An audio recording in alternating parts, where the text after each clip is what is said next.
Karena saya minta, tolong persatuan kesatuan ini kita jaga dan kita tingkatkan. Saya ingat, lebih dari 10 tahun yang lalu ya kawan. Saya dengan Kiai Haji Ahmad Sobri Lubis diundang oleh seorang mantan kepala BIN kita, pimpinan BIN. Dulu namanya Bakin. Dulu namanya Badan Koordinator Intelijen Negara. Kemudian dirubah menjadi BIN. Dulu saudara, di zaman-zaman Pak Habibie, beliau ini pernah memimpin BIN.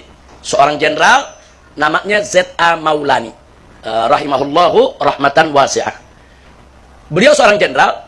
Beliau dulunya alumni PII, Pelajar Islam Indonesia. Jadi artinya pengetahuan agamanya, semangat keagamaannya itu cukup kuat ya kawan. Nah 10 tahun yang lalu lebih, sebelum beliau meninggal dunia, saya lupa tahunnya ya kawan, beliau mengundang saya, Kiai Haji Ahmad Sobri Lubis, dan beberapa tokoh ke rumahnya, kita ngobrol.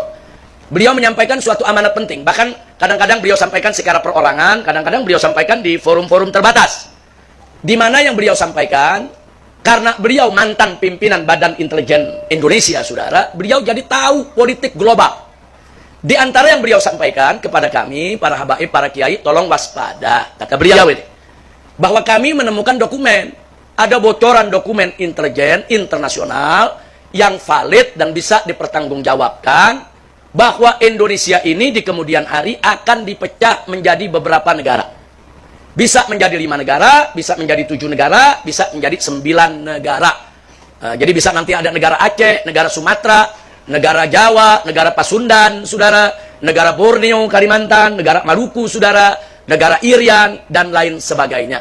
Nah yang saya ingat, beliau titipkan amanat, tolong jaga umat, tolong jaga persatuan kesatuan bangsa, jangan sampai kita dipecah. Jadi dokumen yang dibocor ini bukan sembarang dokumen. Yang kita dapatkan informasinya, ini dokumen dari 15 badan intelijen negara-negara asing di bawah komando Amerika Serikat. Pentagon ya kawan. Nah ini yang mesti kita waspadai. Nah kenapa beliau menyampaikan untuk agar kita waspada? Jangankan Indonesia.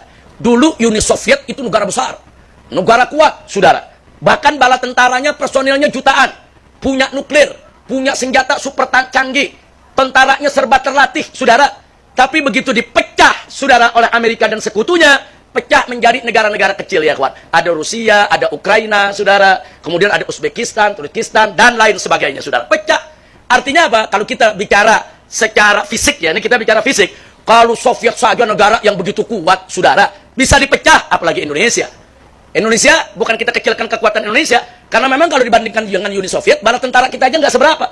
Tentara Indonesia nggak sampai 1 juta kok, saudara. Dengan 270 lebih juta warganya, tentaranya nggak sampai 1 juta, saudara. Sementara Uni Soviet atau Cina ini sekarang negaranya, itu dia punya tentara puluhan juta, saudara.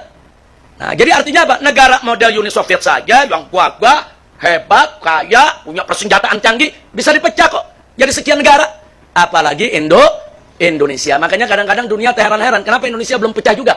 Padahal senjatanya nggak berapa kuat, tentaranya nggak berapa banyak. Kok belum pecah juga nih? Ekonominya juga nggak berapa kuat, saudara. Nah, tapi sekarang mereka mulai menyadari, oh ini kekuatan Indonesia nggak bisa dipecah karena mayoritas Muslim.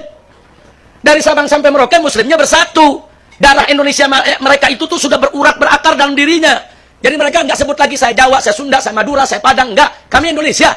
Nah, persatuan ini yang mereka takut, saudara. Maka itu sekarang mereka lihat, kalau mau pecah Indonesia, ya pecah umat Islamnya. Selama umat Islam bersatu, Indonesia nggak bakal pecah ya, kawan. Makanya sekarang ke Indonesia dimasukin macam-macam aliran. Aliran-aliran yang bikin umat Islam pecah, saudara. Satu sama lainnya saling mengkafirkan. Satu sama lainnya saling menyesatkan. Diadu kita satu sama lainnya, saudara. Karena mereka tahu kekuatan bangsa Indonesia ada pada umat Islam. Nah, maka itu saya minta, tolong jaga persatuan kesatuan kita. Dan saya yakin, selama Ahlus Sunnah wal Jamaah menjadi mayoritas di Republik Indonesia, insya Allah musuh sebesar apapun, sekuat apapun, nggak bakal bisa untuk pecah belah kita, saudara. Jaga aswaja kita nih, jaga, saudara. Jangan sampai anak-anak kita jadi liberal, saudara. Jadi ikut pemikiran-pemikiran di luar Ahlus Sunnah, saudara. Yang seenaknya mengkafir kanan, mengkafirkan kiri, saudara. Jangan. Jaga akidah Ahlus Sunnah wal Jamaah. Jaga akhlak yang diajarkan oleh guru-guru kita di Ahlus Sunnah wal Jamaah. Insya Allah Indonesia nggak bakal pecah. Ya,